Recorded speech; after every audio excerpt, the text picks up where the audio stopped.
The Tusk of the Boar legendary grenade launcher is currently available and dropping from Iron Banner. Just like the infamous Forbearance grenade launcher, the Tusk of the Boar is a waveframe GL and it can roll the infamous chain reaction perk, which is what makes the Forbearance so good. So in today's video, we're going to go over all the perks. I'm going to give you guys my opinion on what I think the god roll you guys should be chasing is, because this grenade launcher is one of a kind. It's definitely worth your time. So Guardians, let's get into it. Yo, it's time to subscribe to Paid to Be Famous. What are you doing? Subscribe to Paid to Be Famous. Subscribe to Paid to Be Famous. Like the video. Come on. Hell you know yeah. the drill. Button. And slap that like button. Woo! Hey,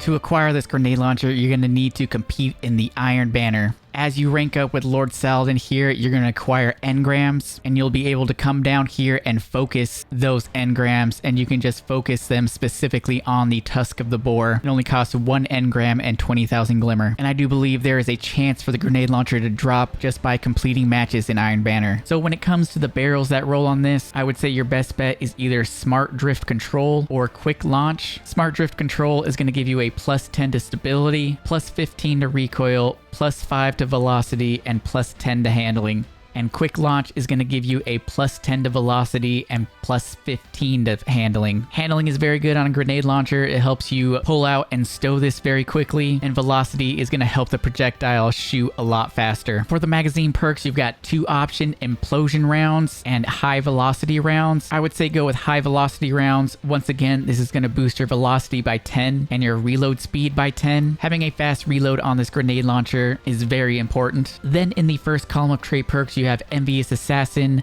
Grave Robber, Slice, Enlightened Action, Slideways, and Pulse Monitor. Envious Assassin states that defeating targets with other weapons before drawing this one transfers ammo to the magazine from reserves. This effect can overflow the magazine based on the number of targets defeated. It also states right here that loaded ammo per kill by ammo type. Specifically, primary weapons give you 10% of the magazine per kill, and special and power weapons give you 20% of the magazine per kill. So Envious Assassin is going to allow you to shoot multiple shots before reloading, whereas if you didn't have Envious Assassin, after every shot you would have to reload manually. Next up we got Grave Robber. Melee final blows reload this weapon's magazine from reserves. If you guys have a really good melee build, this is going to be very beneficial, but I think there's other better perks in this column, so I would pass on Grave Robber. Next up you got Slice. Casting your class ability allows this weapon to sever targets on hit for a brief duration, up to a maximum number of targets. So after you pop your class ability, the next 5 hits within 8 seconds of using your class ability apply Sever when you hit targets, even if they are currently immune to damage. Applying Sever refreshes the buff duration, and it activates even while this weapon is stowed.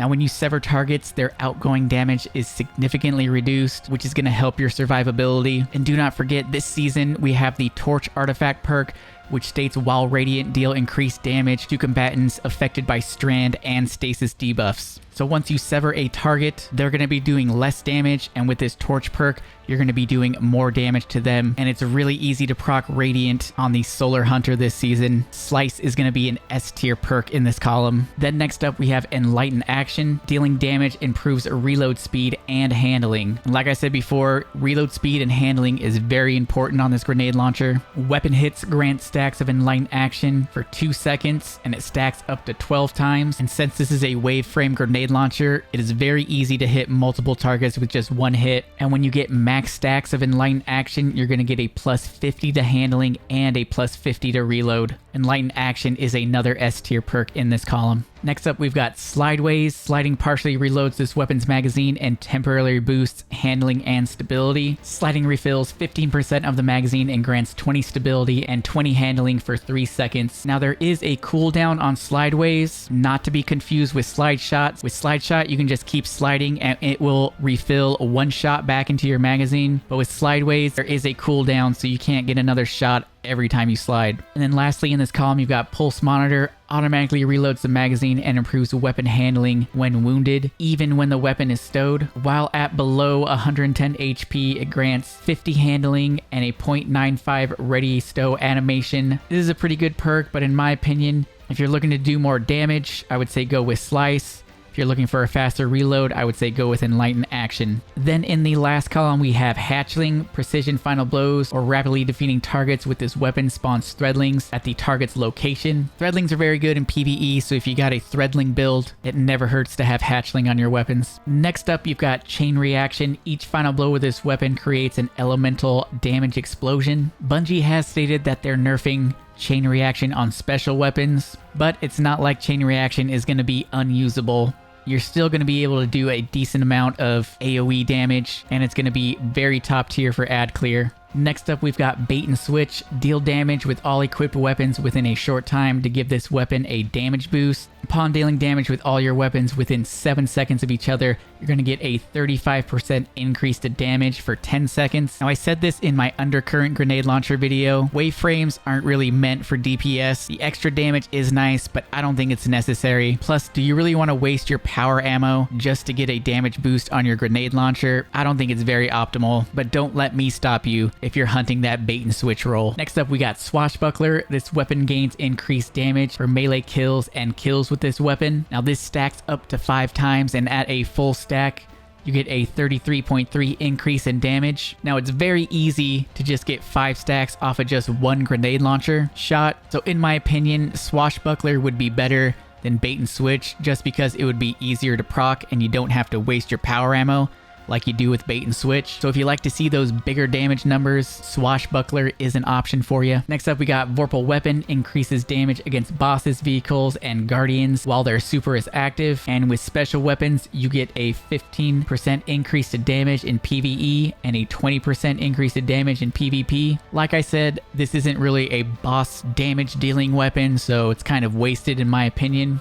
I would skip on Vorpal Weapon if I were you. And then last but not least, you've got Deconstruct. Dealing sustained damage, grants bonus damage against vehicles and constructs, and refunds ammunition. Damage with primary ammo or against constructs provides additional progress. Specifically, it grants a 40% increase to damage against constructs and vehicles for 5 seconds, and it refills 10% of the magazine from thin air. I haven't really found any good builds or any good ways to utilize this perk, so I would say skip out on Deconstruct. And then last but not least, we're going to talk about the basic origin trait. It comes with Skulking Wolf. While at low health, Guardian Final Blows with this weapon grants enhanced radar and removes you from opposing radars. Pretty good in PvP, but I would go with the other basic origin trait, and that is field tested. Defeating targets or dealing damage with this weapon gradually increases range, stability, handling, and reload speed. The reason I like this perk is because you don't actually have to get a kill. All you have to do is get some hits, and at 5 stacks, it's going to grant 20 range and 50 reload speed, which is pretty damn good in my opinion. So Guardians, what is the god roll?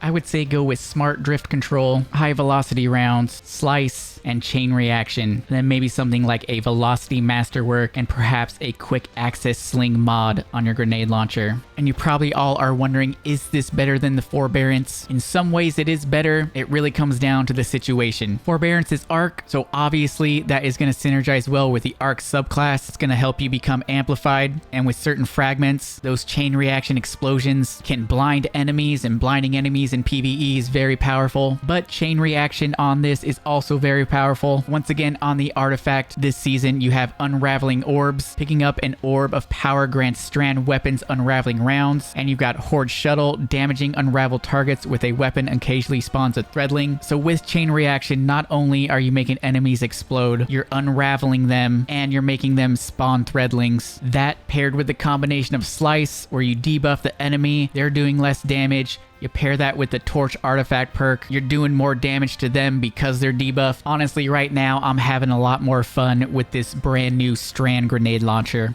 But as always, those are my opinions. Let me know what you guys think about this grenade launcher down in the comments. If you guys are new here, need more Destiny 2 in your life, don't forget to subscribe to the channel, leave a like on the video. If you guys want to hang out with me live on stream, head on over to twitch.tv/paytobefamous, and I'll catch you guys in the next episode. Peace.